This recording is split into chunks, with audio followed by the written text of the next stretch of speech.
All right, now. What? Our next one is Paul Richmond. Oh boy. Let's see what he offered to me here. He's written 6 books of poetry. His group is the Do It Now group, and he's made many videos. He is Human Error Publishing, has done put on a lot of festivals.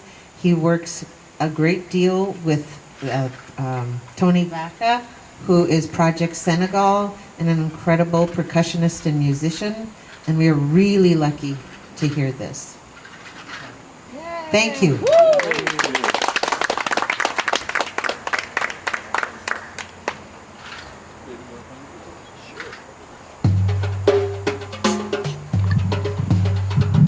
I just want to say thanks to Deb, thanks to Karen, thank you. I'm glad to be alive.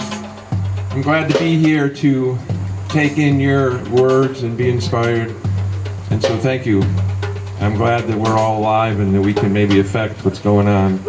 So I'm just going to offer 2 to this.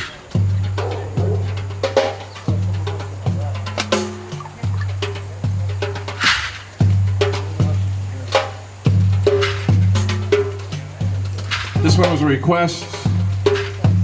There's a great video out there. It's called Who Works for Who?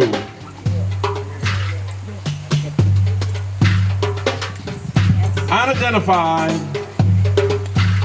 I said unidentified federal agents. Unidentified federal agents operating without accountability.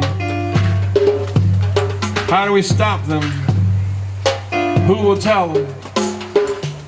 They can't kidnap people off the street. Where are the police? Why aren't the police stopping these kidnappings? I say, who works for who? I'm asking, who works for who? The people are in the streets. They want a chance. They want to stop the violence, the racism, the hoarding of the wealth, the stealing from the poor. Let's stop raping the earth and everyone on it. 2020, police brutality, police violence, civil rights violations, excessive force, and the beatings continue while we cry for justice. We cry for justice, and that brings more vicious beatings. Records suggest labor strikes were the first large-scale incidents of the police brutality in the United States.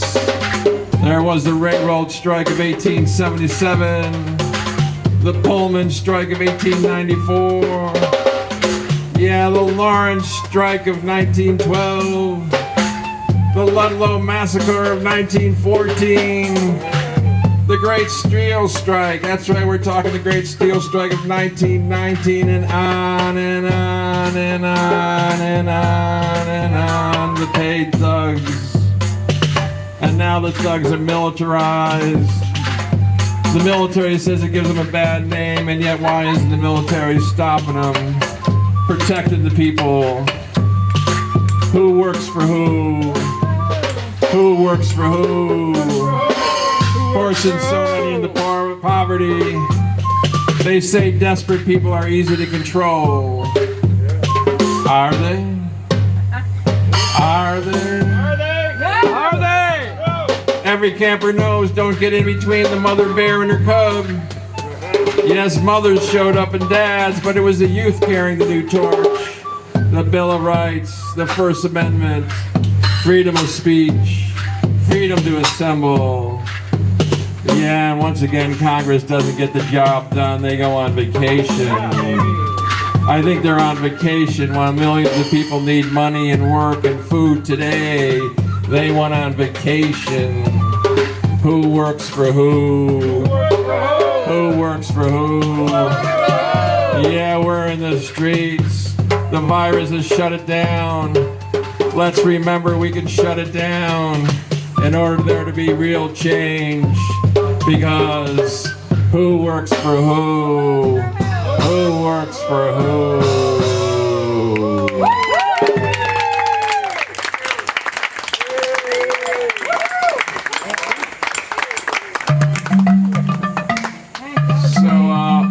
Since some of you are, a little older, you might remember this.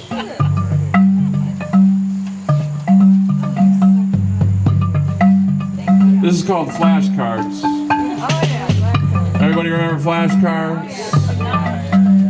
They were the height of technology then. I'm telling you, they were the height of technology. It was this piece of paper with a question on one side and the answer was on the other. 5 plus 5. 9? No. How about 12? No. 35? Johnny, you're guessing. It's 10. And they would show you the other side, and there would be the 10. You could argue all you wanted, but there was the correct answer. I think we need flashcards for Congress. What's environmental protection? Cutting trees? No. Fossil fuels? No. Corporate immunity? No. Some parents would practice with their children. Those caring moms who don't want you to fail, so they give you hints and they actually give you the answer. 10, 10, 10. And then they would wonder why you failed in school. But school is where these flashcards did their devastation, where they would inflict their trauma. The teacher would hold up a card for Billy, the student before me, and she would say 9 multiplied by 4, and Billy would stand there proudly and go 36, 36 Billy, and the crowd would cheer. I was next. I was ready. I looked up all the answers and multiplications. For crying out loud, I had them written on my hand. I was going to answer it correctly. And then she asked me, what is 4,872,490 divided by 5/16? Yeah, you can laugh when you get this card once, but every fucking time anybody asks you a card, these are the cards you get. It's not that funny, okay? The years of trauma, and all I could get was laughter out of all the therapy I went to. I started to think maybe I'm exaggerating this therapy. I'm the failure and the feeling doomed and cursed and singled out. So I tried to explain it to my granddaughter. I said, can you believe it? They asked me, how much was 4,872,490 divided by 16? And she gave me that big smile, held up her phone, and said, Grandpa, it's 155,919.68. Did you freaking forget to charge your phone? So then I thought I'd ask her, you know who invented flashcards? Yeah. Where do they live? They're still alive? You're telling me they live 2 streets over? Maybe I shouldn't have gone over in my emotional state. I told the judge later, I just wanted to talk to him.